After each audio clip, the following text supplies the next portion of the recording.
Ediciones La Llave. Acabamos de publicarle este libro a Elías Capriles, Chamanismo y Dzogchen, que se presentará el próximo 24 de enero, por cierto. Quería presentaros brevemente a Elías, al que seguramente ya conocéis todos, y simplemente decir que, como sabéis, pues Elías es uno de los grandes sabios del budismo y del Dzogchen. Es un escritor prolífico, y no solo es un académico, por supuesto, sino que, un poco al modo de Indiana Jones, es un académico que predica también con la experiencia y la práctica. No sé si es la comparación más auspiciosa, pero bueno. El caso es que está aquí para hablarnos de ecología y budismo. Seguramente sabréis también que Elías ha sido un activista medioambiental muy destacado en Venezuela, con un compromiso también desde el punto de vista psicoespiritual. Y bueno, la idea era que, además de la presentación de la semana que viene, pues pudiera haber una charla para hablar de esta otra faceta tuya. Quiero añadir también que tenemos una pequeña discordancia de media hora en el inicio de la charla. La Casa del Tíbet la ha anunciado a las 7, en cambio en el evento de Facebook y en las redes sociales está anunciada a las 7:30, y por lo tanto pues le hemos pedido a Elías que comience con una pequeña meditación para hacer tiempo y para esperar a otras personas que podrían llegar a las 7:30, si os parece bien.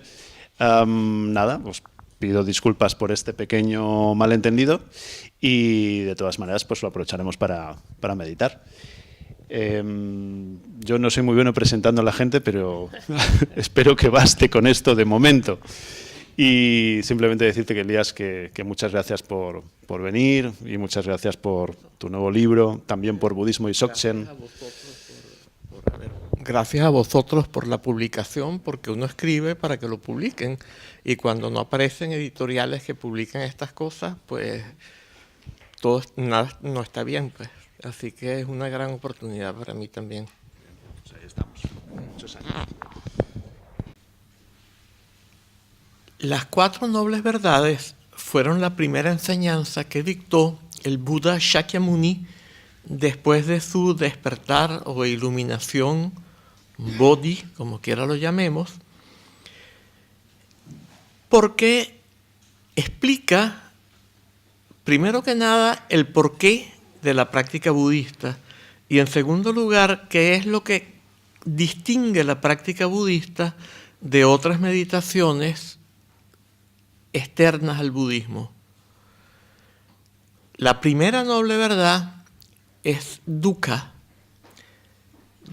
No me gusta tener que utilizar palabras extranjeras, pero no hay una traducción precisa. Por lo general se dice sufrimiento, pero las enseñanzas budistas, desde las del Canon Pali hasta el resto de las enseñanzas budistas, distinguen 3 tipos de dukkha. Uno es el dukkha dukkhata, el dukkha del sufrimiento. Ahí sí podemos decir sufrimiento propiamente dicho. El dukkha del sufrimiento es aquello que todos consideramos como sufrimiento, o sea, como un dolor físico o mental, algo que nos molesta, que nos tortura.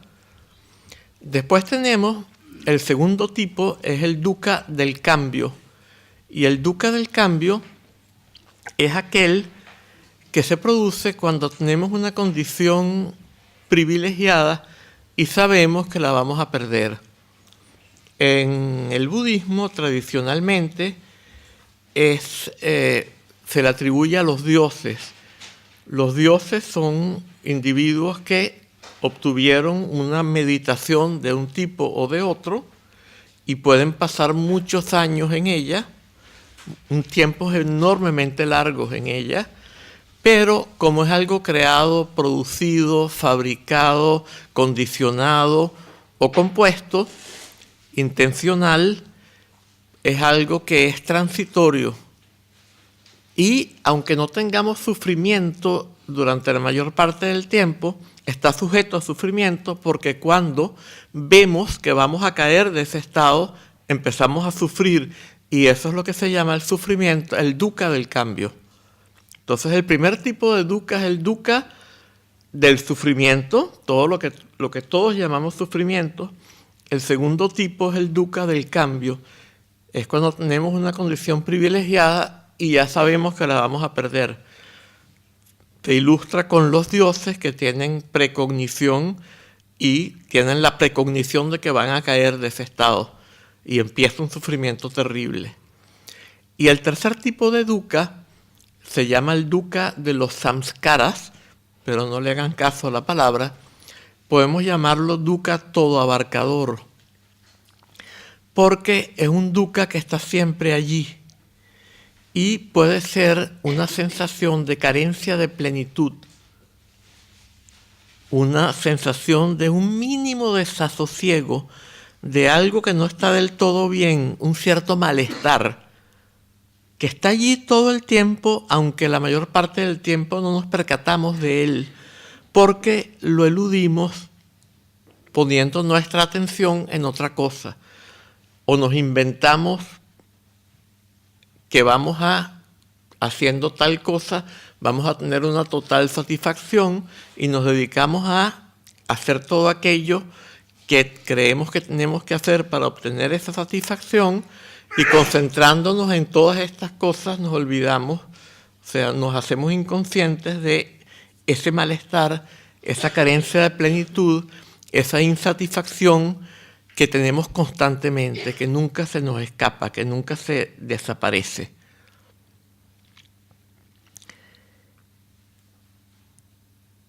Esto lo podríamos ilustrar de muchas maneras, pero hoy lo que nos interesa es relacionar las 4 nobles verdades con la crisis ecológica. Entonces, por ahora no vamos a entrar en más detalles. El segundo tipo de dukkha, la segunda noble verdad es la causa del dukkha. Y esto se explica de distintas maneras en distintas tradiciones budistas. En el canon Pali, por lo general se dice que es el tanha, en sánscrito Trishna, que es el ansia. A veces se dice el deseo, o la sed, y se habla de distintos tipos de ansia: el ansia de placer, el ansia de existencia, de seguir existiendo, de seguir siendo. Y cuando nos dedicamos a la práctica budista, entra un tercer tipo, agrega a la práctica un tercer tipo, que es el ansia de extinción en el nirvana. Esto sobre todo en la práctica de lo que el Mahayana llama Hinayana, pero siempre surge un elemento de esto en toda la práctica budista, incluso cuando son las prácticas más elevadas, que ponen mucho énfasis en que el nirvana no es algo que está en el futuro, que es la verdadera condición nuestra ya en el presente, en el ahora. Pero de todas maneras, puesto que estamos trabajando para obtenerla, comenzamos a desarrollar una cierta ansia de iluminación, aunque no sea tan precisamente una ansia de extinción en el nirvana.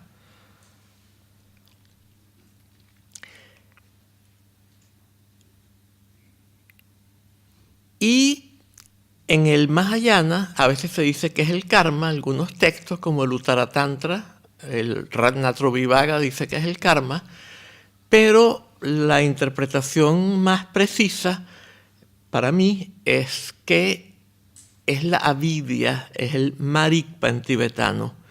Es eso que explicábamos antes de comenzar la charla, a las 7:10, cuando los que estaban aquí para ese momento, que dijimos que había 3 tipos de avidya, que el primero era la ignorancia de nuestra verdadera condición debida a un factor de estupefacción, lo ilustramos así, que ha acompañado la corriente mental de los seres que sienten desde tiempos sin comienzo.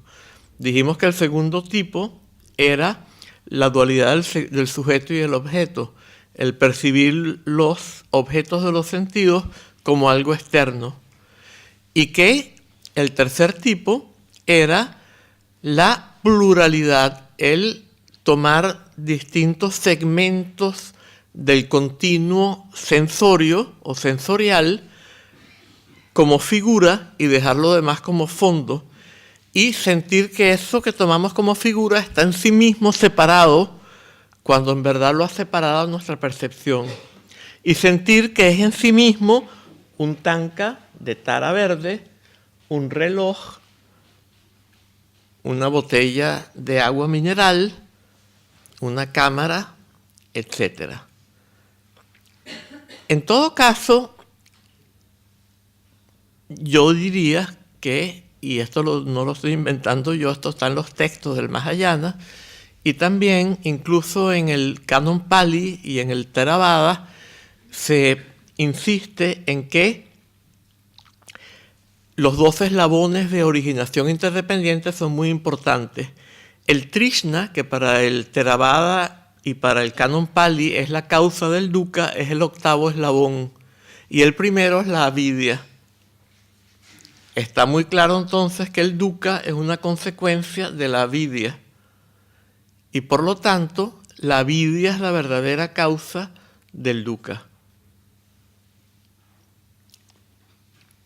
O sea, el Trishna es el 8º eslabón, el Tanja, esta ansia, y el primer eslabón es la avidya. Por lo tanto, la avidya es la causa del dukkha.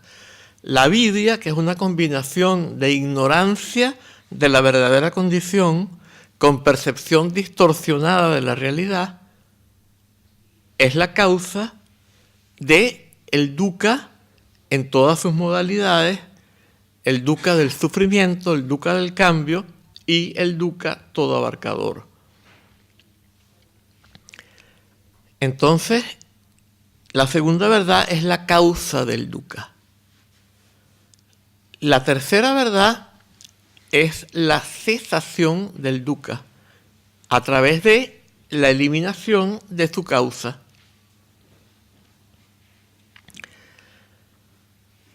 En el caso del Hinayana, de lo que el Mahayana llama el Hinayana, es el nirvana. En el caso del Mahayana, es el nirvana no estático, apratyatishta nirvana. Y en el caso del tantrismo, del Dzogchen, también podemos decir que es el nirvana no estático. Es cuando el estado de Rigpa se establece y no hay vuelta atrás. Este viene siendo ya la tercera noble verdad.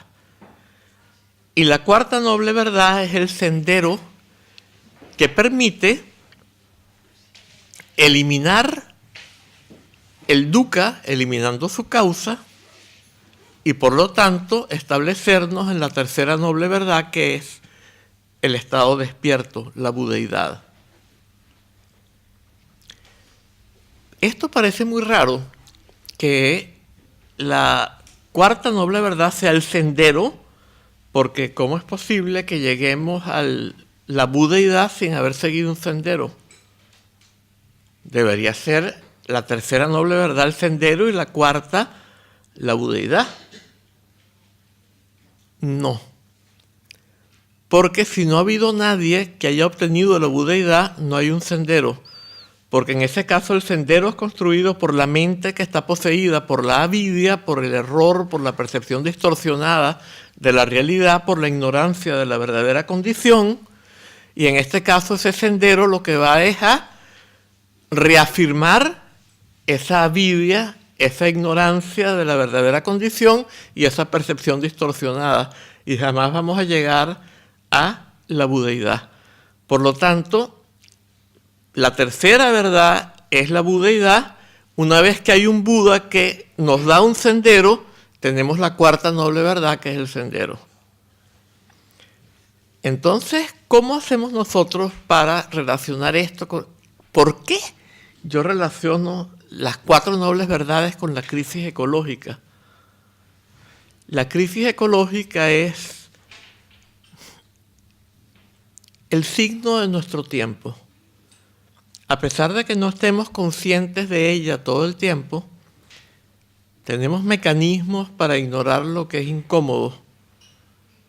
Y es muy incómodo saber que estamos en el medio de una crisis ecológica que si todo sigue como va y no hay un cambio radical tanto en el estado mental de los individuos humanos como en el proyecto tecnológico de dominio sobre la naturaleza, como en todos los sistemas sociales, políticos, económicos que imperan en el mundo actualmente, pues el resultado va a ser la extinción de nuestra especie en el medio de terribles sufrimientos. Y como esto es muy doloroso, pues lo ignoramos y nos concentramos en distracciones.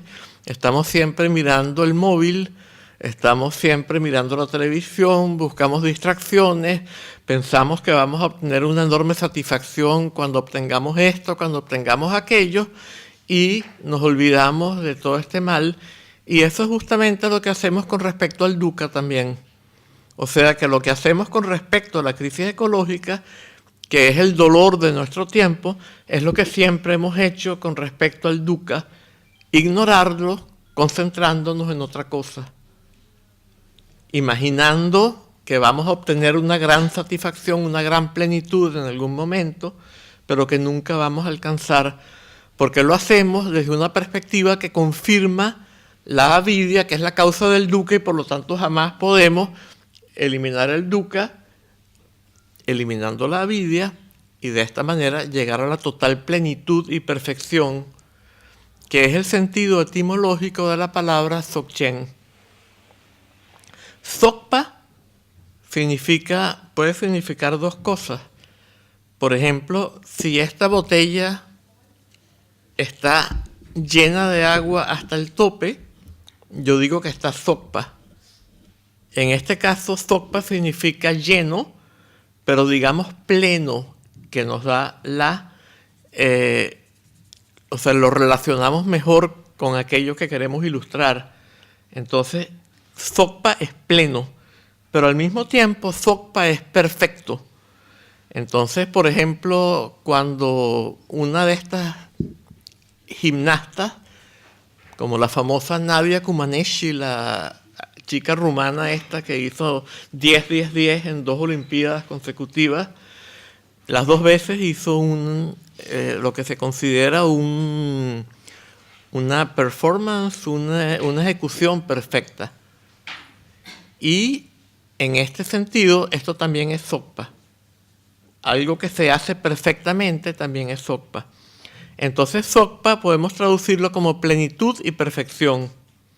Y Chenpo, en general, significa grande, pero Chogyal Namkhen Norbu dice que grande es la palabra relativa, porque grande puede ser más grande o menos grande. Pero en la palabra Dzogchen, Dzogpa no es relativo, Dzogpa es absoluto, y por eso es mejor traducirlo como total. De manera que combinando todas estas explicaciones que hemos dado, podemos traducir Dzogchen como total plenitud y perfección. Es el estado de budeidad, se caracteriza por una total plenitud y una total perfección. Total plenitud, no sentimos carencia de nada, estamos siempre rebosantes de plenitud. Y perfección, todos nuestros actos son perfectamente precisos y dan en el blanco de manera perfectamente correcta.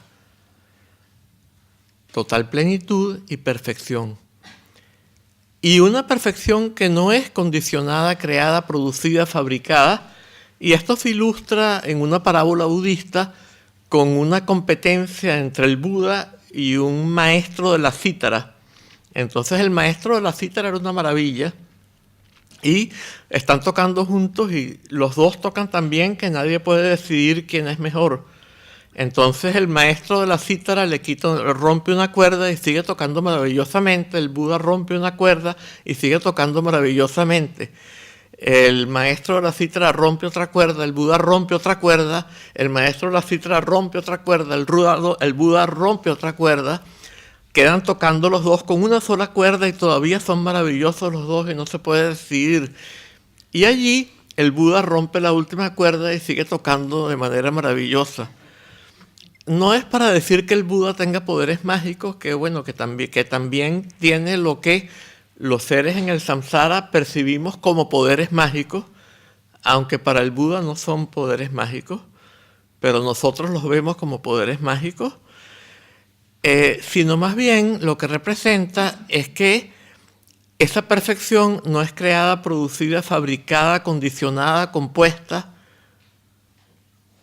no depende de una cuerda.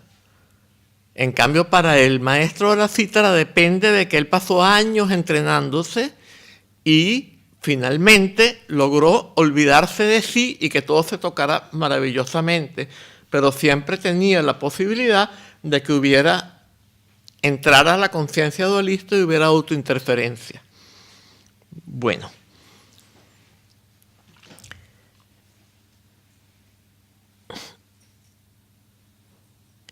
Entonces, el problema, el equivalente del dukkha en nuestra época, también tenemos el dukkha, por supuesto, y más fuerte que nunca. ¿Por qué? Porque la avidya está más fuerte que nunca. La visión que tienen el Dzogchen, el budismo tántrico, e incluso todas las formas de budismo, pero sobre todo el Dzogchen y el budismo tántrico, el Vajrayana, tienen una visión degenerativa de la evolución espiritual y social humanas.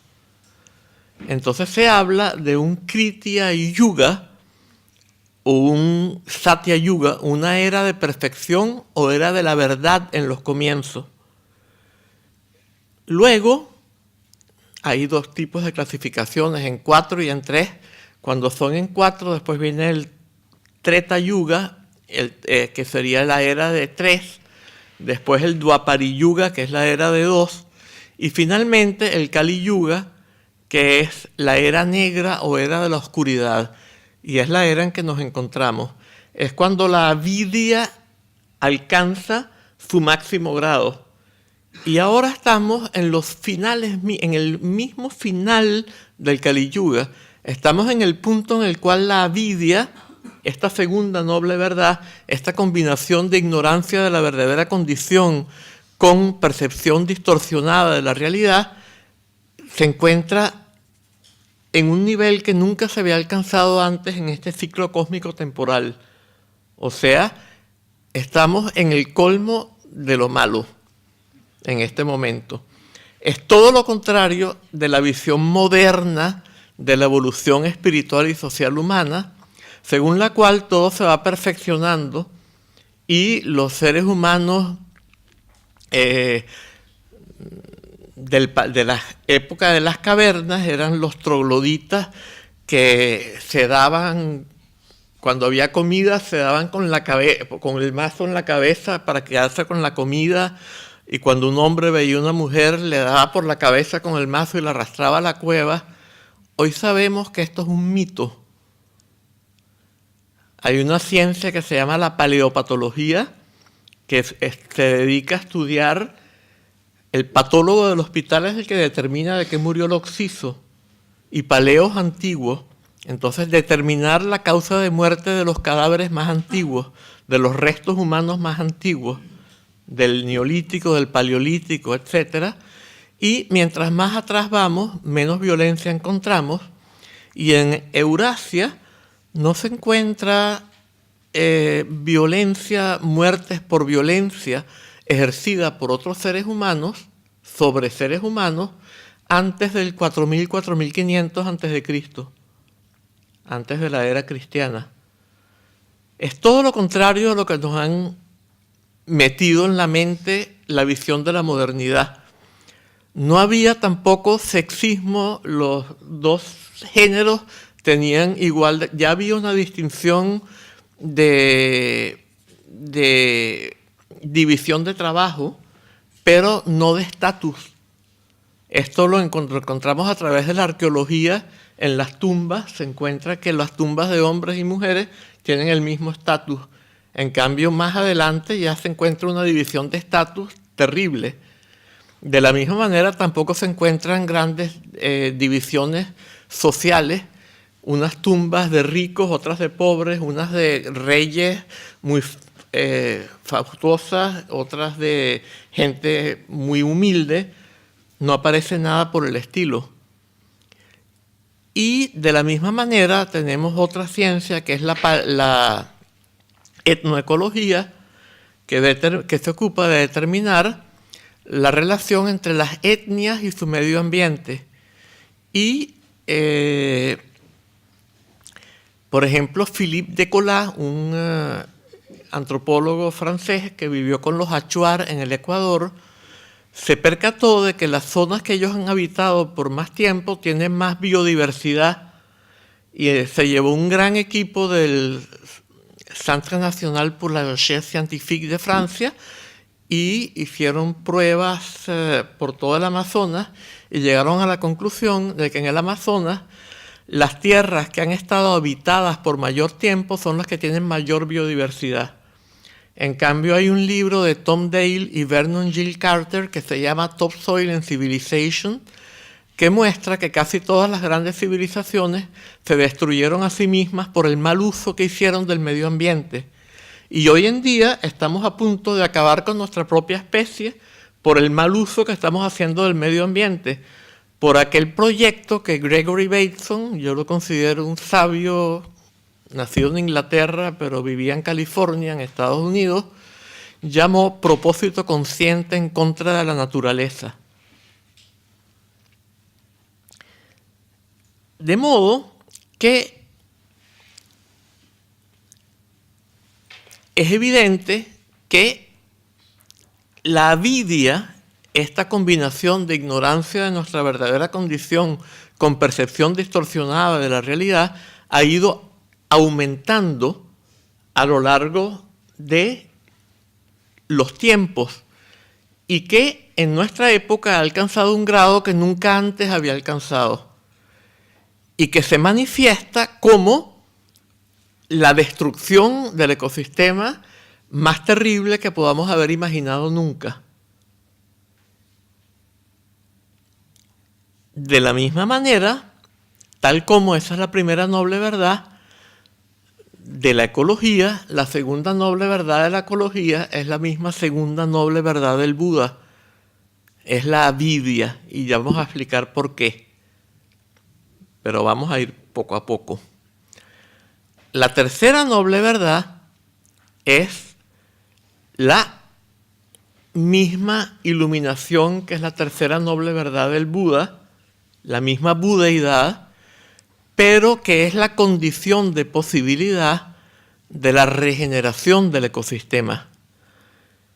Y la cuarta noble verdad es la misma que en las cuatro nobles verdades del Buda, que es el sendero que hay que seguir para curar la mente, pero al mismo tiempo todo lo que hay que hacer simultáneamente para curar a la sociedad, de modo que no sigamos destruyendo la base misma de la vida y haciendo nuestras vidas cada vez más miserables, en la creencia de que las estamos haciendo cada vez mejores, que estamos perfeccionándolo todo y que vamos, como lo creyó la modernidad, hacia un paraíso terrenal producido mediante la tecnología. La ciencia que permite desarrollar tecnología y la tecnología que permite desarrollar una sociedad en la cual finalmente hasta se podría eliminar el trabajo, supuestamente, ¿no?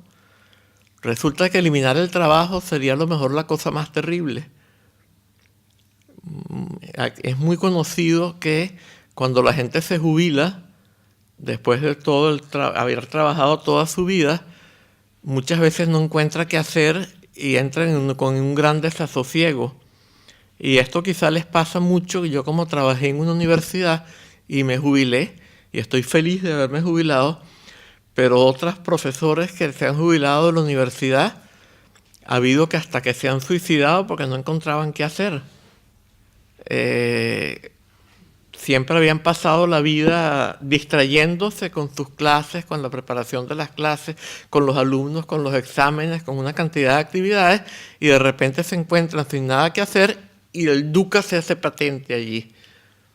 El dukkha todo abarcador. Y cuando viene el dukkha del sufrimiento también, y cuando viene el dukkha del cambio también.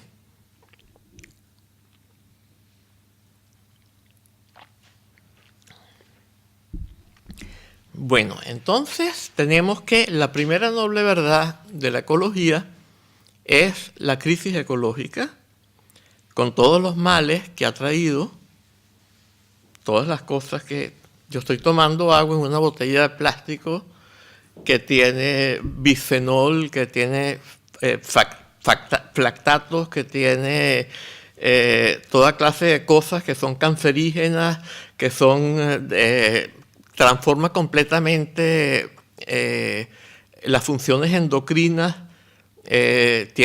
mimetizan las hormonas femeninas, transforman totalmente el organismo, son cosas terribles, y estamos respirando aire contaminado, tenemos todas las radiaciones de todos los móviles que hay por acá, las grandes antenas que proyectan aquello que reciben los móviles y que envían los móviles y que lo envían a otro lado, y innumerables otras cosas. Tanto que ya desde mediados del siglo pasado se estaba prediciendo, incluso en 1968 salió un librito que se llamaba A Blueprint for Survival, que lo produjo la revista The Ecologist, y ahí se decía que si no habíamos realizado el cambio que es imprescindible para el 2030, iba a ser demasiado tarde. Y ahorita, hace como un año, menos de un año, un grupo de científicos de la ONU o de la UNESCO, que viene siendo, la UNESCO es una parte de la ONU, determinaron también algo parecido, que o bien habremos realizado el cambio necesario para eliminar el cambio climático o para el 2030, o bien es demasiado tarde y ya esto se va a desbocar y se va a arrancar de una manera exponencial que no tiene no tiene vuelta atrás. Y esto implicaría prácticamente la destrucción de nuestra especie por nosotros mismos, no por un meteorito que cayó del espacio o algo por el estilo, sino por nosotros mismos. De modo que, ¿cuál es la causa de esta primera noble verdad de la ecología, que es la crisis ecológica? Podríamos decir que es el propósito consciente en contra de la naturaleza del que habló Gregory Bateson. Pero ¿de dónde viene ese propósito consciente en contra de la naturaleza? De la exacerbación de la avidia. El segundo tipo de avidia, perdonen de nuevo que no esté traduciendo este término, pero ya explicamos que no es traducible, porque el primer tipo de dukkha y los distintos tipos de avidia significan distintas cosas. El primer tipo de avidia es ignorancia, los otros dos son distorsión o error. Entonces son palabras que no se pueden traducir, dukkha y avidia. Bien, entonces el segundo tipo de avidia es la dualidad sujeto-objeto. A medida que la avidia se va incrementando, nos vamos sintiendo cada vez más contrapuestos al medio ambiente. Y mientras más separados del medio ambiente y contrapuestos a él y a los demás seres humanos, nos vamos sintiendo, más vamos sintiendo que tenemos que eliminar todo aquello que sentimos que nos amenaza en el medio ambiente, destruirlo.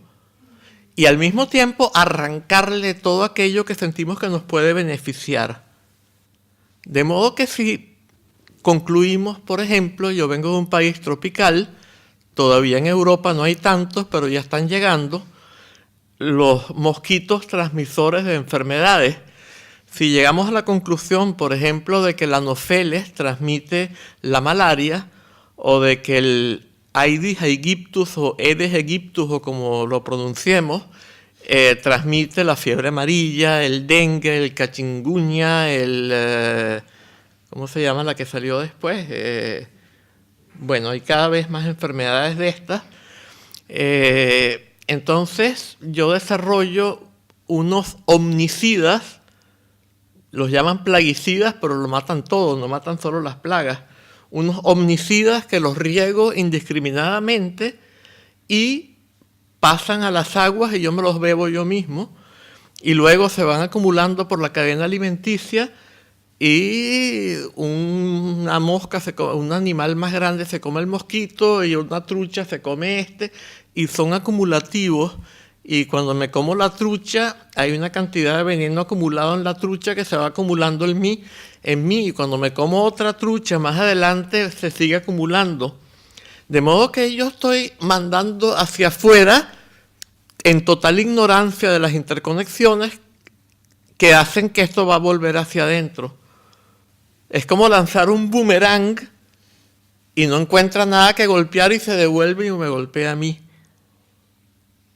O como golpear una tabla en el suelo que resulta que está mal clavada y se levanta y me pega en la cabeza al otro extremo.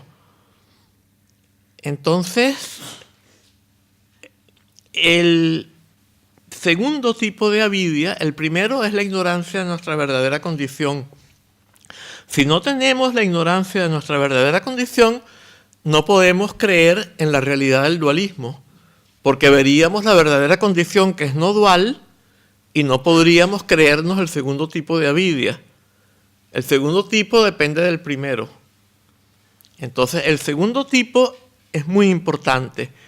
Es la hostilidad hacia otros seres humanos y aquellos segmentos de lo que llamamos el medio ambiente, pero que no es algo externo. Somos parte de ese ecosistema que nos molestan y que sentimos que debemos destruir para nosotros no estar amenazados. Y luego arrancarle todo aquello que sentimos que nos puede beneficiar. Pero haciendo esto vamos destruyendo la cadena de la vida, la red de la vida. Porque le vamos cortando hilos, y cuando le vamos cortando hilos a una red, llega un momento en que pierde su funcionalidad. Se están destruyendo un gran número de especies cada día. Se calcula que ya para el 2030 la cantidad de especies que van a existir van a ser muchísimas, una parte muy pequeña de las que había para comienzos del siglo pasado. Desde hace muchas décadas ya se extinguen muchas especies cada día. He visto distintos cálculos, de modo que no les voy a decir ninguno para no correr el riesgo de equivocarme, pero muchas. Y llega un momento que cuando se eliminan muchas especies, pues automáticamente la red de la vida deja de ser funcional y todo colapsa. Entonces, el segundo tipo de avidia es esto, el sentirnos separados y sentir que hay algo que nos amenaza y algo que podemos aprovechar. Y a través de esta avidia desarrollamos este proyecto que Gregory Bateson llamó propósito consciente en contra de la naturaleza. Luego, el tercer tipo de avidia. Ya en el Udāna del Canon Pali y luego en el Tathagata Sutra del Canon Mahayana, tenemos una parábola que se hizo tan famosa que los poetas sufíes también se la apropiaron. Se la apropió Sanaí en el siglo X y luego Rumi en el siglo XIII. Es la famosa parábola de los ciegos con el elefante. Y adaptándola a nuestra época, podemos decir, allá era un rey, podríamos decir que, bueno, alguien puso a un grupo de ciegos a determinar la identidad de un elefante. El que tomó un colmillo concluyó que era un gancho de estos metálicos para mover grandes bloques de hielo. El que tomó la trompa pensó que era una manguera de bomberos. El que puso la mano sobre el ojo, sobre un ojo, pensó que era un cuenco. El que tomó una oreja pensó que era un aventador de los que se usan en Oriente para quitarle las cáscaras a los cereales. O podríamos decir un abanico. El que puso la mano en el lomo pensó que era una silla de manos. El que abrazó una pata dijo que era un pilar. Y por último, el que tomó la cola vio que era cordiforme y se movía y salió despavorido viendo a ver cómo se escapaba gritando que era una serpiente. Entonces nosotros somos muchísimo peores.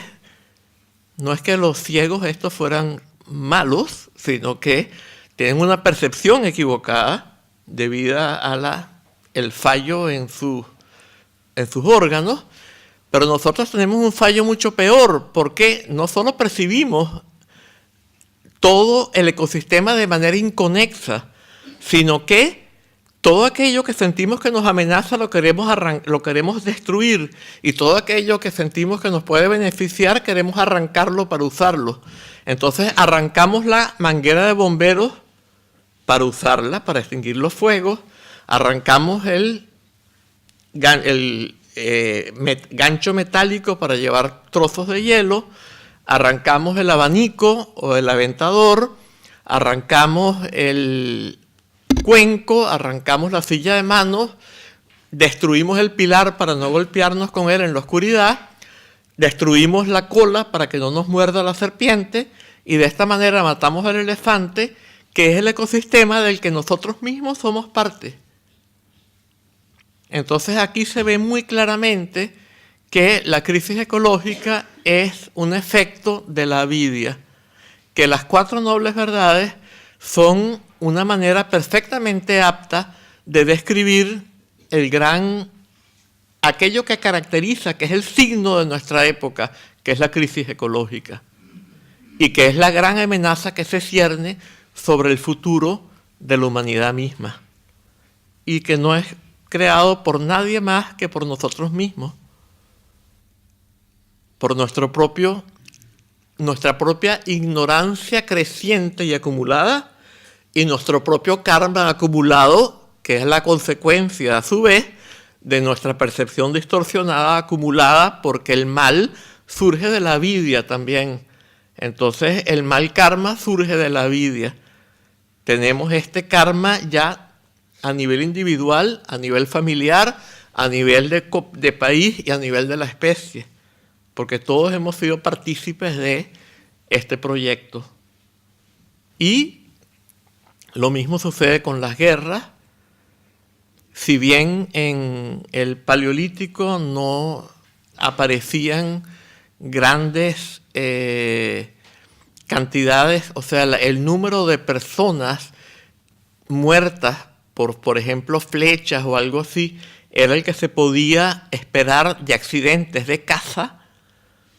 Hoy en día, por ejemplo, si en el futuro alguien investigara, por ejemplo, Siria en este momento, la cantidad de muerte allí que por toda clase de violencia ejercida por otros seres humanos sería enorme.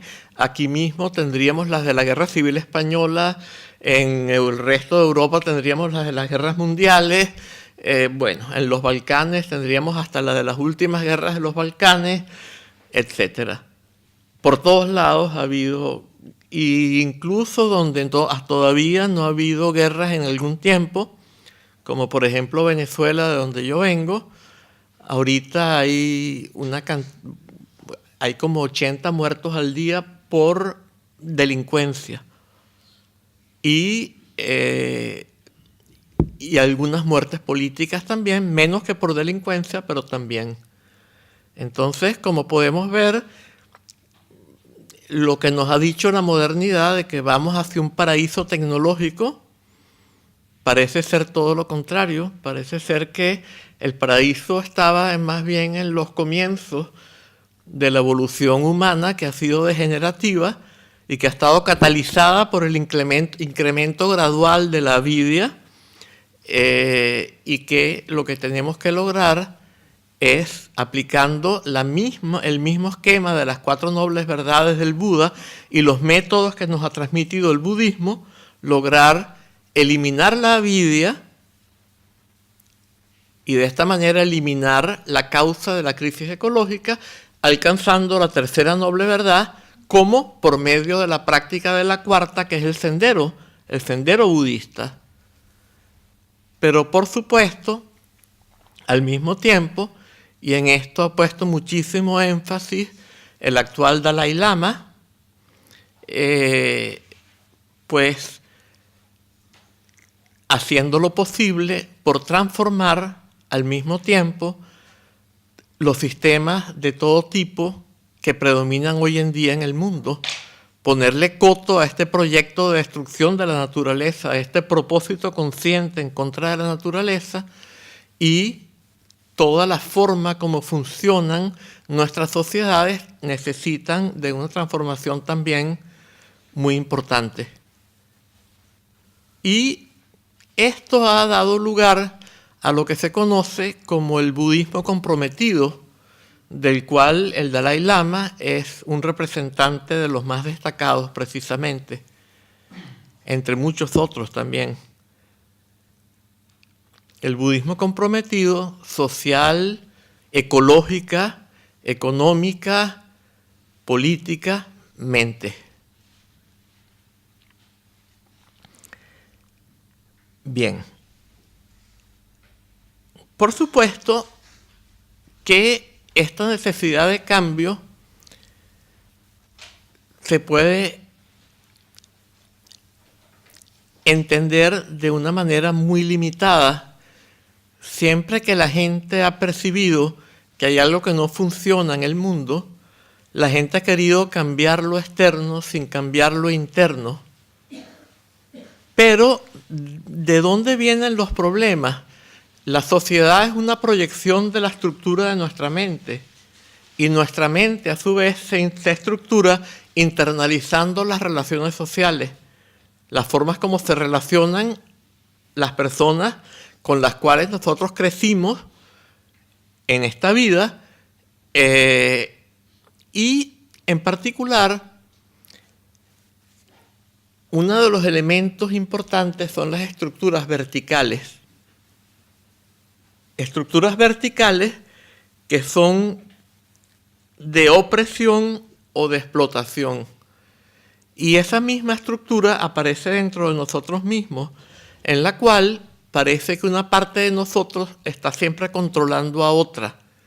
Y por supuesto, esto es algo de lo cual no podemos prescindir repentinamente, porque si prescindimos de esto repentinamente, pues sería el caos total. Ya el dejar de controlarnos a nosotros mismos, nos poseerían todos los impulsos dañinos que se han ido acumulando a lo largo del desarrollo de la avidia y a lo largo de nuestra acumulación de karmas negativos, y por supuesto que el resultado sería terrible. Pero la budeidad es el fin de esa estructura vertical. La budeidad es un estado de espontaneidad total, totalmente libre de control. En la budeidad no hay un aspecto que controla y otro que es controlado. Por esto hay un poemita inglés que a mí me gusta mucho. Dice: muy feliz era el 100 pies hasta que el sapo una vez le dijo: ¿qué orden al andar siguen tus remos? Lo cual forzó su mente a tal extremo que confundido a una zanja fue a caer mientras pensaba cómo hacer para correr. O sea, el 100 pies, un animalito, no se está controlando a sí mismo.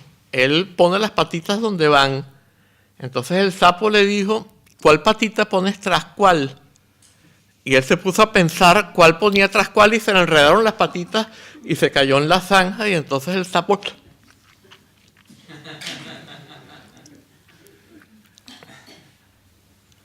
Hay en el Chuang Tzu, que no es un libro budista, pero está muy en armonía con el Mahayana y el Vajrayana. Hay dos parábolas. Una es aparentemente totalmente antibudista, por cierto, porque es un carnicero el carácter chino sirve para carnicero o para cocinero, para las dos cosas. Un carnicero es un mal símbolo en el budismo, por supuesto. Y el otro es un artesano. Entonces dice, Chui, el artesano, hacía los círculos a mano mejor que con el compás. ¿Por qué? Porque sus facultades estaban integradas y por lo tanto no sufría impedimento. O sea, a medida que hacía el círculo no se estaba juzgando a sí mismo y no estaba tratando de corregir el círculo y por lo tanto no lo dañaba. Salía perfecto. Claro, tenía que haber pasado por un periodo de aprendizaje primero, pero una vez que ya había aprendido, entonces, siendo un realizado, pues los círculos le salían perfectos a mano, sin necesidad de un compás. Y el otro es el carnicero o cocinero, que nunca tuvo que afilar el cuchillo, porque siempre pasaba entre las coyunturas de los huesos y nunca rozó un hueso y por lo tanto nunca perdió el filo. Tiene que ver con la explicación de la palabra Dzogchen que dábamos antes, total plenitud y perfección. O sea, este elemento de perfección propio de la budeidad implica también espontaneidad. Es gracioso, o no sé si gracioso es la palabra Pali Asankata, la palabra sánscrita asánscrita, tibetano Dümache, en chino es Wu Wei. Asánscrita es todo lo que no es creado, producido, fabricado, condicionado, compuesto o intencional. Es otra vez un término multívoco, es un término polisémico, que es muy difícil traducir con una sola palabra. Pero en una traducción no nos puede poner, cada vez que aparece asánscrita, poner 7 palabras o más. Entonces hay que transarse por una y esto hace que se pierda una buena parte del sentido. Pero bueno, eso es irrelevante. Lo importante es que en chino es Wu Wei, y Wei significa acción. Entonces, asánscrita en chino se dice no acción. O sea, un Buda está en un estado que es asánscrita, es no condicionado, no creado, no fabricado, no intencional, no compuesto, y que está libre de acción. Es totalmente espontáneo. Y esa espontaneidad, que es propia de la budeidad, es justamente lo que ilustran estos ejemplos, ¿no? De manera que un Buda no tiene una parte que controla y otra que es controlada. Un Buda no actúa de manera autoconsciente. En Japón, en el Zen, hay muchos Do. Do en japonés traduce el chino Tao, que significa sendero, camino, y hay el Tao o el Do de la arquería. Y en el Do de la arquería hay que aprender a disparar sin disparar. Entonces el individuo empieza disparando y empieza a engañarse a sí mismo, bueno, ahora yo voy a ir aflojando poquito a poco hasta que se suelte. Pero el maestro le dice no, a lo mejor con un palo por la cabeza. Eso no es. Y llega un momento que se descontrola todo, pero va a llegar un momento en que, en un momento dado, va a surgir. Esto se llama Wei Wu Wei, acción a través de la no acción. Y es la acción que es asánscrita. Como las acciones de un Buda están libres de acción y son totalmente espontáneas.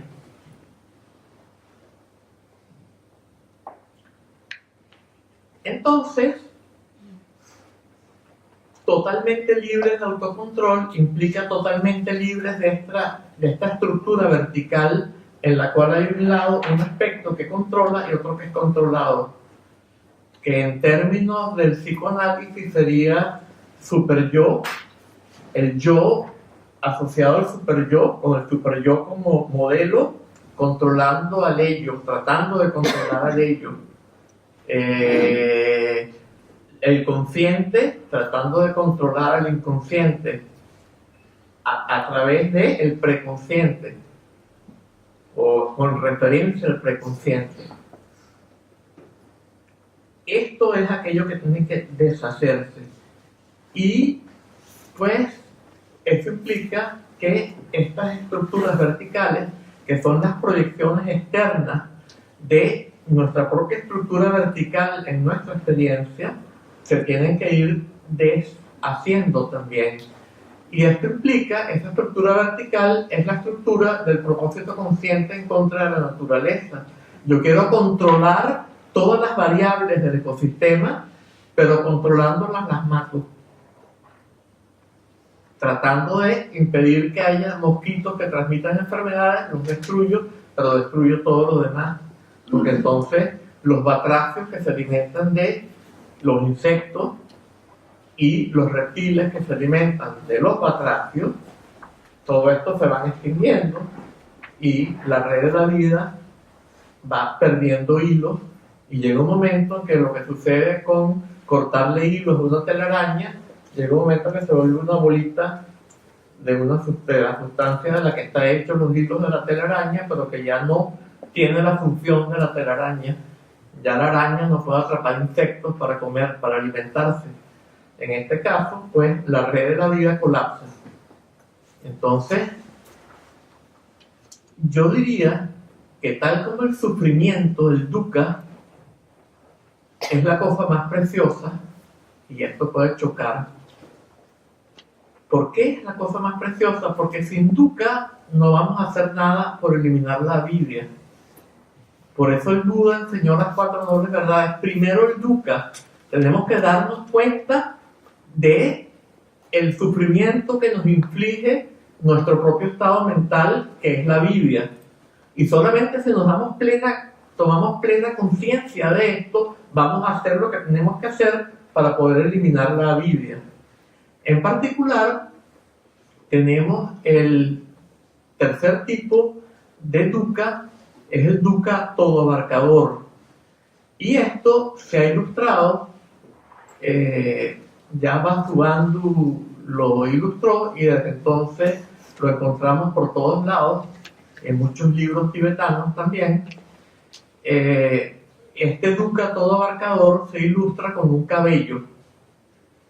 El individuo normal se ejemplifica con la palma de la mano y el bodhisattva se ejemplifica con el globo del ojo.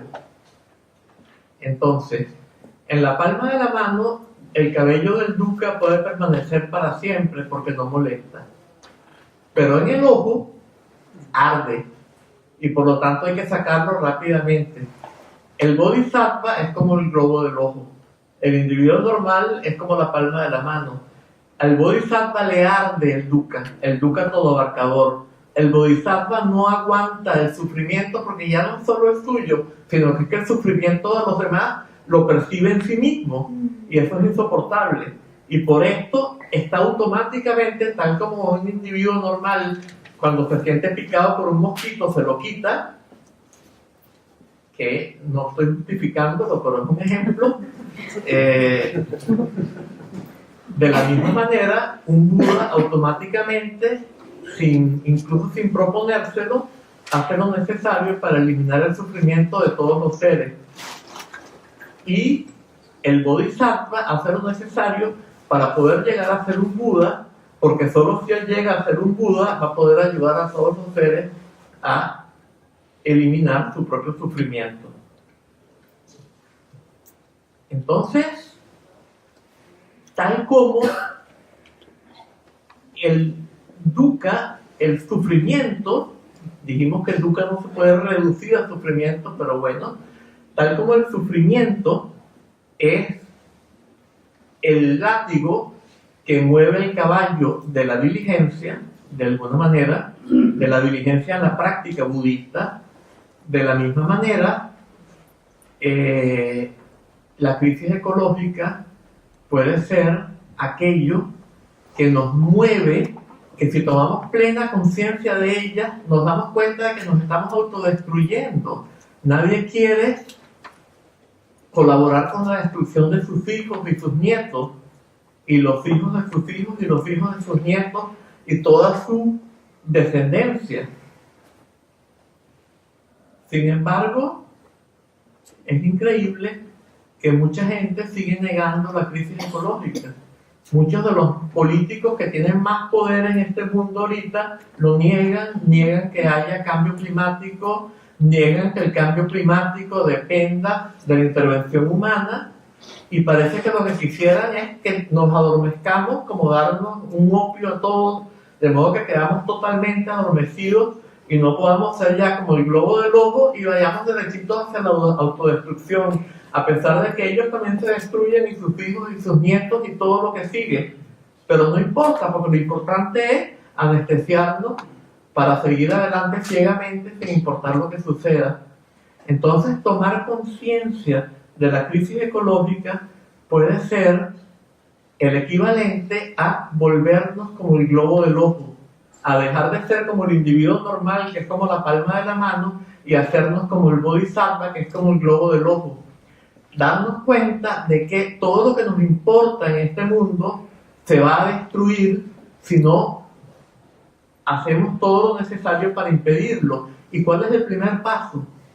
El primer paso es eliminar la causa, que es la avidia, en nosotros mismos. De modo que tengamos la posibilidad de ayudar a todos los demás a eliminar la avidia en ellos mismos, y de ir ayudando a los demás a eliminar la avidia en ellos mismos. Y al mismo tiempo hacer lo posible por transformar las estructuras políticas, sociales, económicas y ecológicas sobre todo, de modo que la sociedad pueda hacerse viable nuevamente, la sociedad humana. ¿A qué hora tenemos nosotros que terminar? Un gran trabajo, Un gran trabajo. Y hay mucha gente que dice que es imposible. Pero resulta que se está viendo ya un cambio. Hace un tiempo, a comienzos del siglo XX, por ejemplo, ¿cuántas personas se habrían interesado en las disciplinas de transformación interior? ¿Cuánta gente ni siquiera habían oído hablar del budismo o de otras tradiciones de sabiduría de Oriente? Eran muy pocos, y si nos vamos más atrás todavía menos.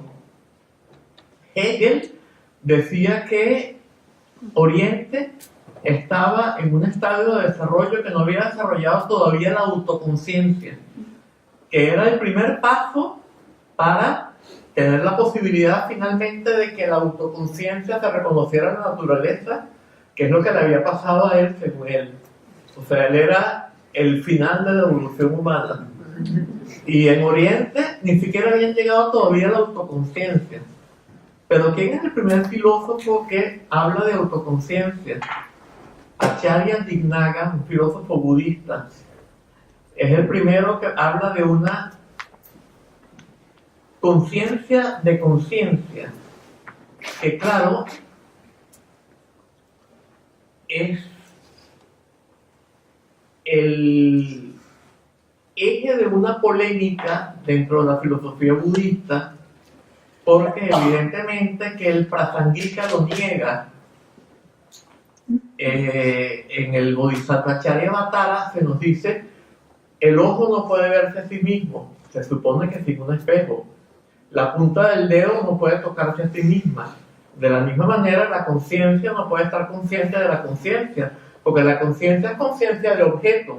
Es el sujeto que está consciente de los objetos.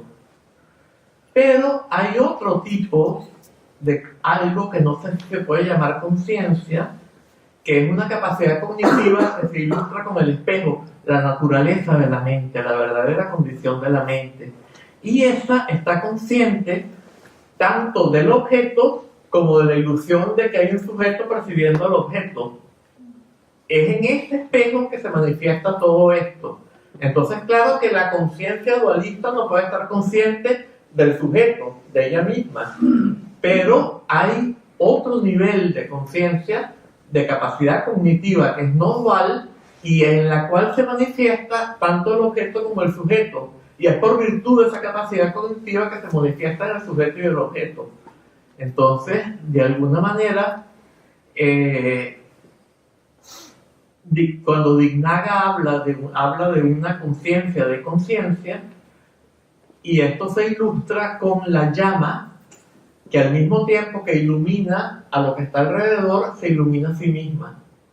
Entonces esto ya no se está hablando de la conciencia dualista, se está hablando de una capacidad cognitiva que es no dual y que es la base en la cual se manifiestan todas las cogniciones de todo tipo, tanto las del samsara, que son dualistas, como las de un Buda, que son totalmente no dualistas, y que es debido al no dualismo que la actividad búdica es espontánea y no basada en la acción, porque la acción es dualista. Hay un yo que actúa sobre algo externo y decide actuar, y ahí actúa, y entonces hay autointerferencia. Entonces, pues evidentemente que la respuesta nos viene justamente de lo que Hegel pensaba.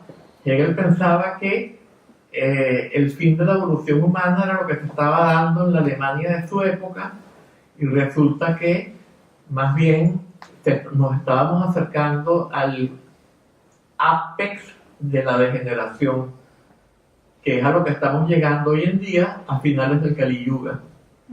Y es justamente esto lo que está produciendo ya una reacción para emprender el sendero para eliminar la Biblia. Entonces no hay que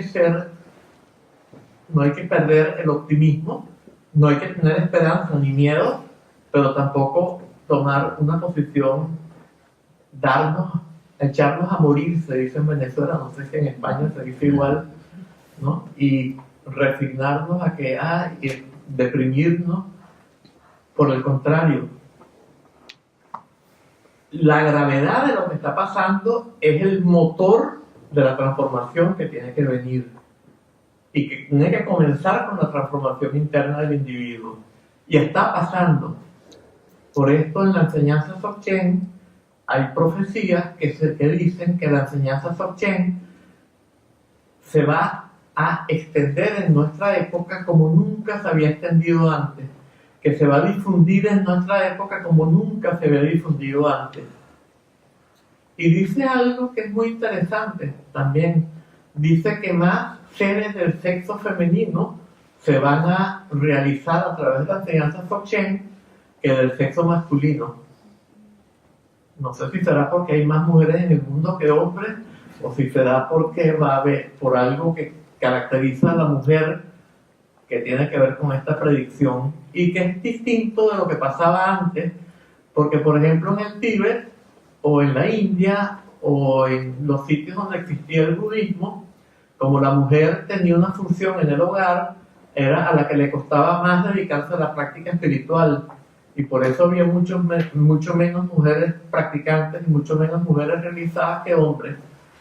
Pero a lo mejor hoy en día la situación ha cambiado y el hombre y la mujer están mucho más cerca de una igualdad de condiciones, y a lo mejor esto va a ser factible que por las condiciones mismas de la mujer les sea más fácil a las mujeres. No sabemos qué es lo que significa esta profecía, pero algo significa, y en todo caso una de las cosas más importantes es que verdaderamente si las enseñanzas budistas, de las cuales para mí el Dzogchen quizás la más adaptada, la más propia para nuestra época, pero al mismo tiempo requiere capacidades que no todo el mundo tiene, de modo que digamos que las enseñanzas budistas en general son la condición de posibilidad de la transformación en todos los planos, que es la condición de posibilidad no solo de la continuidad de la especie, sino de el comienzo de una nueva era de perfección o era de la verdad. Porque se considera que al final del Kali Yuga empieza otra era de perfección u otra era de la verdad. Y en el Tantra Kala Chakra se dice que esta nueva era va a durar 1 milenio. en los textos asociados al Tantra Kalachakra. Entonces, bueno, no sabemos cómo van a ser las cosas, pero en todo caso lo importante es que tomemos conciencia de la crisis ecológica y que esta conciencia, en vez de hacernos volvernos pesimistas y hacernos que nos echemos a morir y que nos deprimamos, nos haga más bien actuar con más ímpetu y con más energía que nunca en la práctica espiritual del sendero budista que nosotros decidamos escoger, que mejor nos vaya a nosotros según nuestras condiciones, y que aplicándolos y luego de que tengamos resultados ayudando a los demás a aplicarlos, podamos lograr esta transformación de la cual depende la supervivencia misma de la humanidad, y además de la supervivencia misma de la humanidad, la transición a una nueva era que estará caracterizada por la plenitud, la armonía, etc. Evidentemente con problemas de medio ambiente, porque eso no lo podemos curar totalmente de un día para otro, pero aún así, puesto que la felicidad y la infelicidad dependen de la mente y no de las condiciones externas, entonces, otro aspecto muy importante es que va a ser necesario aprender a vivir, a sentirnos plenos en la frugalidad. Hoy en día pensamos que sentirnos plenos implica consumir muchísimo. Cuando Sakya Pandita fue a China y se entrevistó con el emperador le preguntó ¿quién es el hombre más rico del Tíbet? Y Sakya Pandita le dijo el nombre de un yogi que vivía en las montañas y que lo único que tenía era una bolsita con un poco de zampa, de harina de cebada tostada, y andaba desnudo porque practicaba el tumo. Como ahí no había nadie, él vivía solo en su cueva, desnudo en la nieve, practicando tumo, y dijo que este era el hombre más rico del Tíbet. ¿Por qué? Porque como estaba en la total plenitud que indica la palabra Dzogchen, total plenitud, pues era el más rico del Tíbet, es el que tenía más plenitud en el Tíbet. Y cuando a Guru Chowan fue un gran tertön de la enseñanza Dzogchen, él tuvo un discípulo nepalés, Baré, que era buscador de oro, y Baré fue a buscar las enseñanzas Dzogchen con Guru Chowan. Entonces le llevó una bolsa con polvo de oro, y Guru Chowan le dijo: no, con eso que me estás dando no basta, tienes que darme lo que tienes escondido allí. Tenía 3 bolsas, ¿no? Entonces era todo lo que él había ido al Tíbet a buscar oro, pero también quería las enseñanzas. Entonces le saca la segunda bolsa y le dice: no, todavía con esto no basta, tienes que darme la tercera bolsa que tienes ahí adentro. Entonces entró en pánico pero dijo: bueno, lo más importante es la enseñanza. Le dio la tercera bolsa.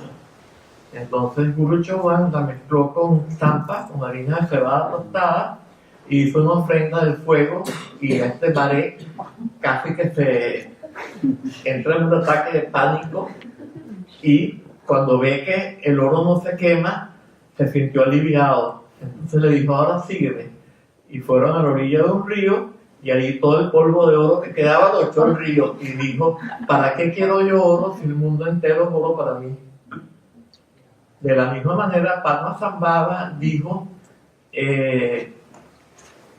la satisfacción no depende de la cantidad de comida, sino de la ausencia de voracidad. Así que la frugalidad que es necesaria para la supervivencia de la humanidad no es ningún sacrificio. Si nosotros logramos transformarnos internamente y llegar a este estado de total plenitud y perfección que indica la palabra Dzogchen, por cualquier camino budista que sigamos, pues automáticamente vamos a estar plenos en la frugalidad. Y la frugalidad no va a ser ningún inconveniente. Ahorita son ya 9:15 y yo creo que debemos dejar un poquito para comentarios, preguntas. Cualquier otra cosa, objeciones, cualquier cosa que surja. Por favor, si puede hablar bien alto y levantarse para que todo el mundo escuche. No, una pregunta muy sencilla. ¿La superpoblación ha sido la principal causa de esta crisis ecológica? Muy interesante la pregunta. Hay un etnólogo francés que se llama Jacques Cauvin. Se consideraba, sobre los orígenes de la agricultura, estaban las llamadas teorías ecológicas de Louis Binford y Jack Flannelly, por ejemplo, que postulaban que los comienzos de la agricultura se debían a que la población humana había aumentado y el número de piezas aptas para la caza, la pesca y la recolección había disminuido, y que esto había impulsado a los individuos a cambiar de forma de vida, y de una forma de vida lúdica con la cual el trabajo era juego, porque hoy en día la gente se va de casa para salir del trabajo alienado de toda la semana, o de pesca, actividades que desde el punto de vista budista son terribles, o se van, digamos, algo más inofensivo, a recoger boletos bajo los pinos, como una diversión de fin de semana. Y esa era la forma de vida de los seres humanos. No había trabajo forzoso. El trabajo era juego, y de repente pasar de eso, no de repente, gradualmente, a través de los horticultores tempranos, etcétera, a una forma de vida que exigía 10 horas de trabajo forzado al día. Entonces, la única explicación era esta de Louis Binford y Ken Flannelly, según la cual habían disminuido las piezas de caza, pesca y recolección, había aumentado la población humana, pero Jacques Cauvin se percata de que donde quiera que va a surgir la agricultura, antes en el arte aparecen los primeros dioses. En el Paleolítico, en cambio, la transición a la agricultura es la transición al Neolítico también. En el Neolítico el arte era el arte rupestre. Por ejemplo, la historia del arte positivista planteaba que el arte rupestre no era arte sino técnica, aunque en griego techne significa tanto técnica como arte, pero bueno, y que al pintar un bisonte lo que querían era atrapar el alma del animal para luego poder cazarlo.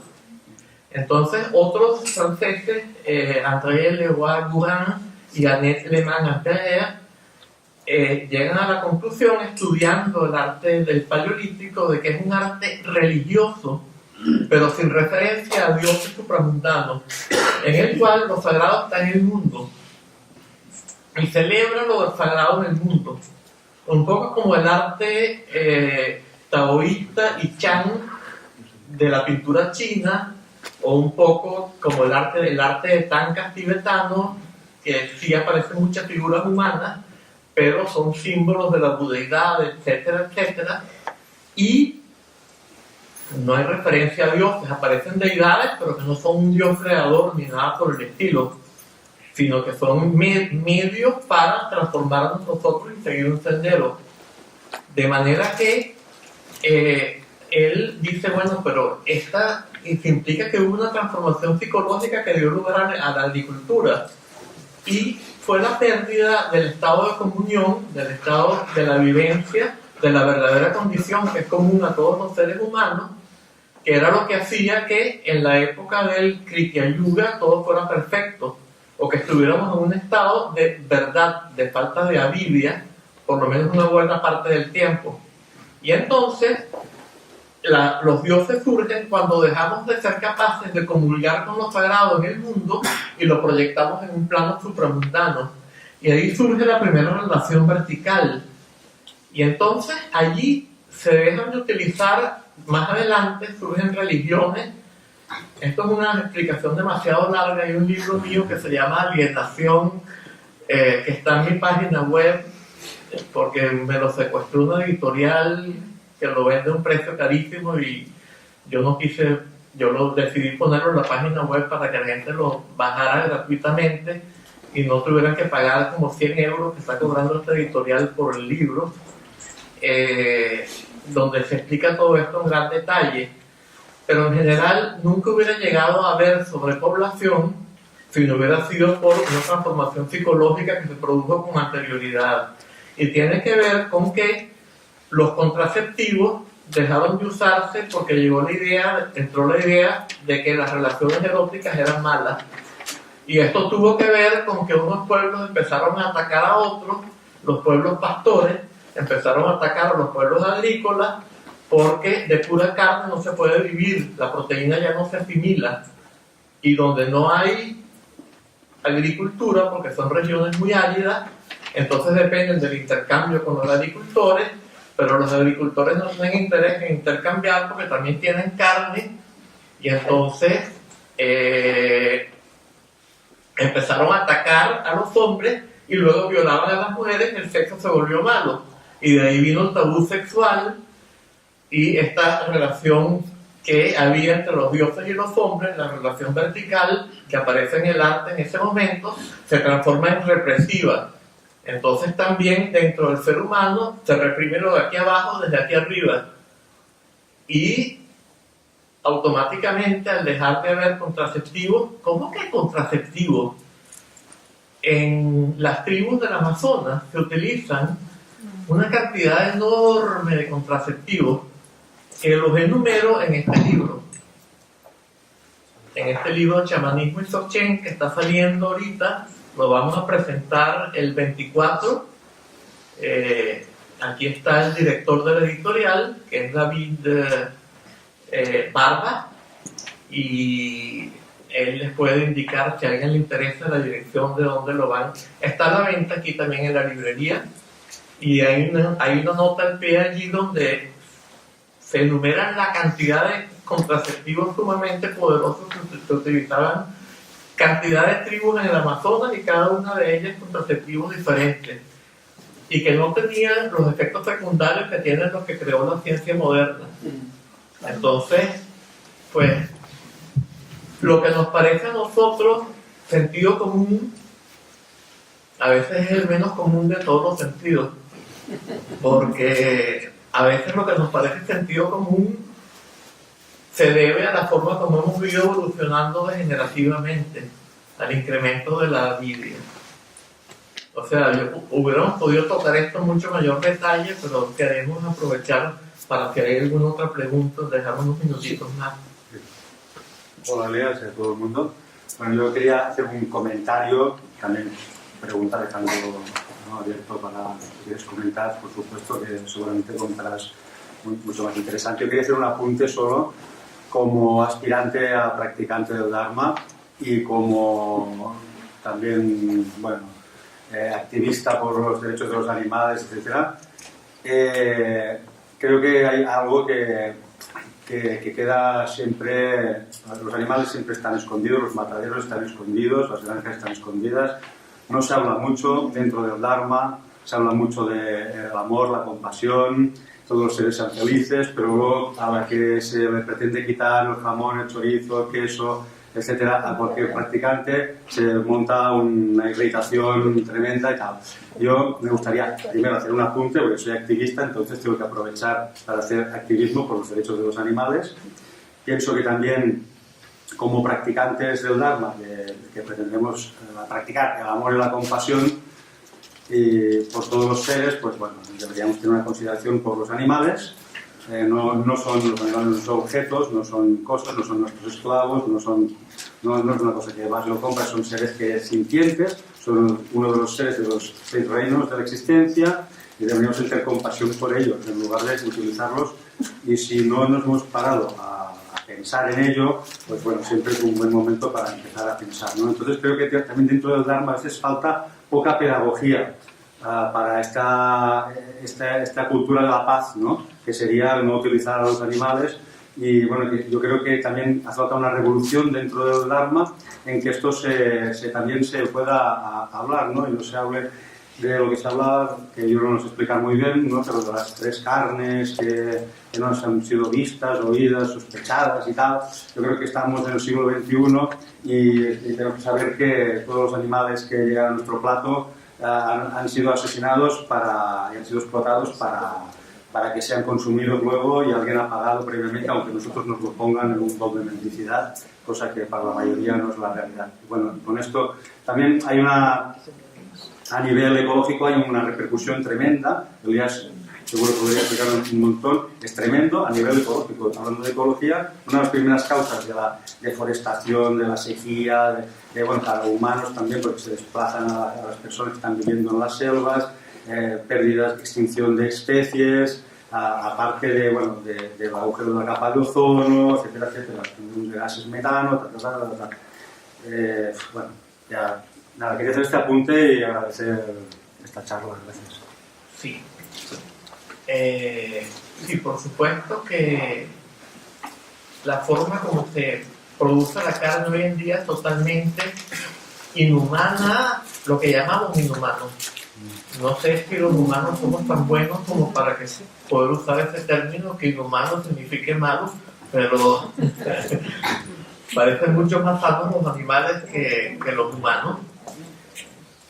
En la forma como se produce, además de todo, le inflige mucho sufrimiento a los animales. Tradicionalmente, en el tantrismo, en la Ganapuja, que es un ritual de purificación del samaya, del compromiso tántrico, se consume carne. Ahora, tradicionalmente, la carne tiene que ser carne tántrica. Entonces, carne tántrica tiene ciertas condiciones específicas. Y una de las condiciones es que no sea asesinada. Por ejemplo, donde yo practicaba en Nepal, yo pasé 10 años en Oriente y yo nunca hice un retiro muy largo, pero yo hacía retiros de 3 meses, que no quería quedarme sin visa. Entonces hacía los retiros de 3 meses, me iba a la India y volvía a subir a la montaña, y volvía a bajar y volvía a subir.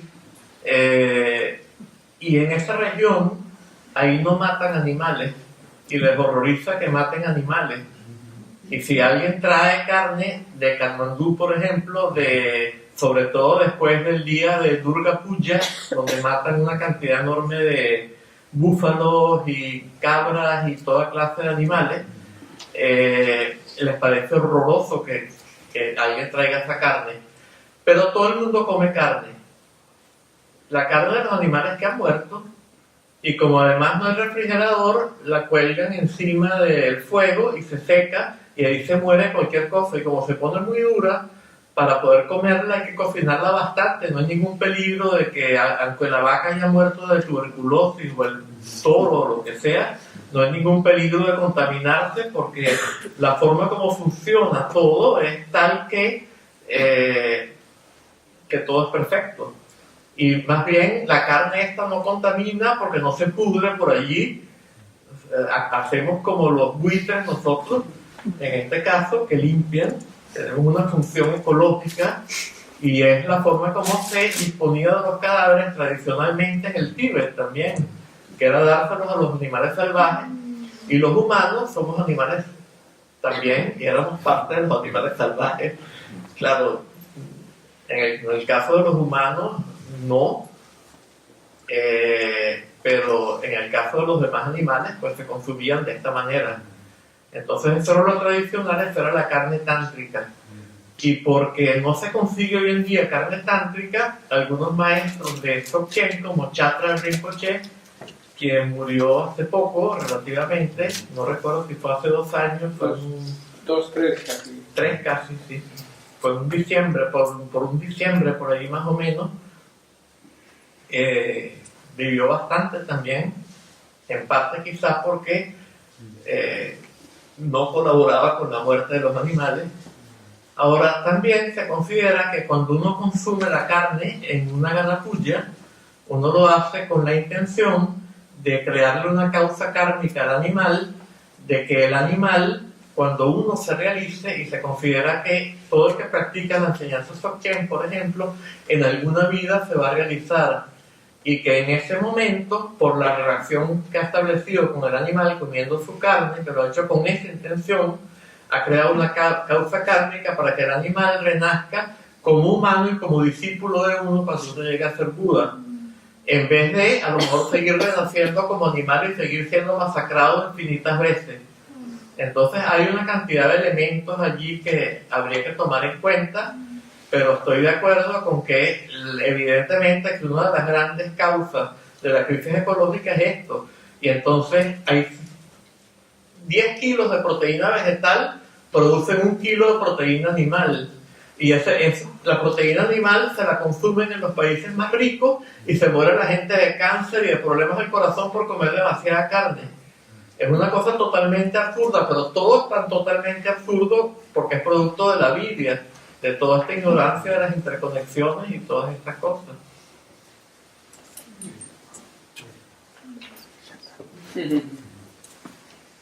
Ya vamos a tener que parar, así que última intervención, ¿verdad? Porque ya son las 9, creo que... Iba a decir algo que de repente puede ser que choque un poco, que no caiga muy bien, pero me gustó mucho lo que dijiste, de que trato de colaborar con la ecología, pero desde un estado consciente.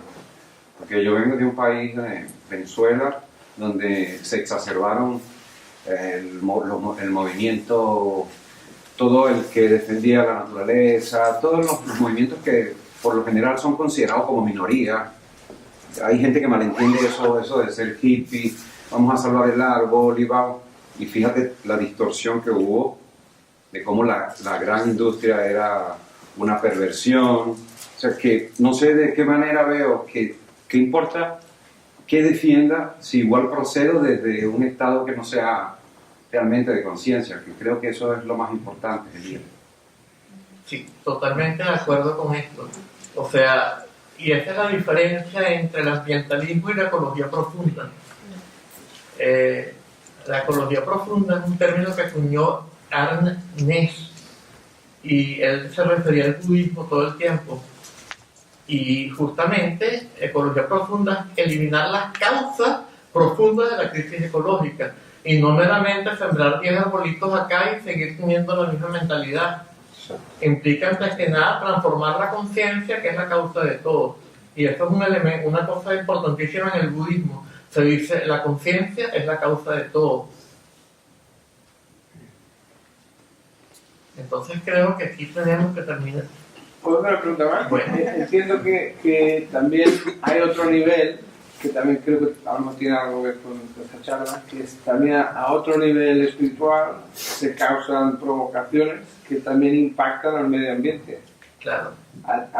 Y que también a través del sendero se puede pacificar esas provocaciones. Y entiendo que ellos también tienen una relación directa a problemas que pueden surgir en el medio ambiente. Sí, por ejemplo, quemar plástico produce dioxinas. Las dioxinas son cancerígenas. Y entonces se considera que, por ejemplo, los nagas, quemar plástico los envenena. O sea, es una cosa que los ataca de una manera terrible. Y que entonces los nagas se vengan de los seres humanos, creando epidemias y creando una cantidad de cosas, porque los humanos los están atacando terriblemente con estas cosas. También se considera, por ejemplo, que quemar sangre menstrual, hay una cantidad de cosas, pero lo de las dioxinas es muy claro, porque quemar dioxinas no afecta solo a los nagas, afecta a todo, a todo lo que vive, de alguna manera. Entonces, sí, eso también es un elemento. Bueno, vamos ahora sí la última, pues. No, era más que todo si es que conoce... Fuerte, por favor. No sé, era más que todo si es que conoce una parábola que es la flor que nunca se marchita. Es una parábola sobre que hablaba el anterior sobre la conciencia.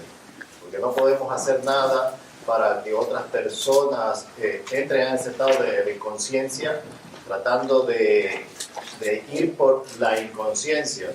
No sé si me dejo explicar en el término de que si es que hacemos algún tipo de activismo que va más que todo por la situación y no por la conciencia del individuo, el otro va a seguir en el sueño que es es el que habla la parábola, ¿no? Habla sobre que un discípulo le dice a su maestro que cómo es que él puede estar tan tranquilo viendo tanta desgracia en el mundo. Y él le dice, imagina que estás en un barco que se hunde y que estás soñando que estás en el barco que se hunde. Te despiertas y te das cuenta que es un sueño. ¿Qué haces? ¿Te vuelves a dormir para advertir a la gente que se salga del barco porque se está hundiendo? ¿O te das cuenta que era solamente un sueño? ¿Verdad? Entonces, el sueño es el estado de la inconsciencia en la parábola. Claro. Claro, en este caso hay un sueño colectivo también, y los que siguen en este sueño colectivo van a seguir sufriendo. Entonces la compasión hace que naturalmente surja un impulso por ayudarlos a todos a despertar. Entonces la parábola es válida, pero también hay que matizarla con este elemento de alguna manera. Y ahora sí hemos terminado. Bueno.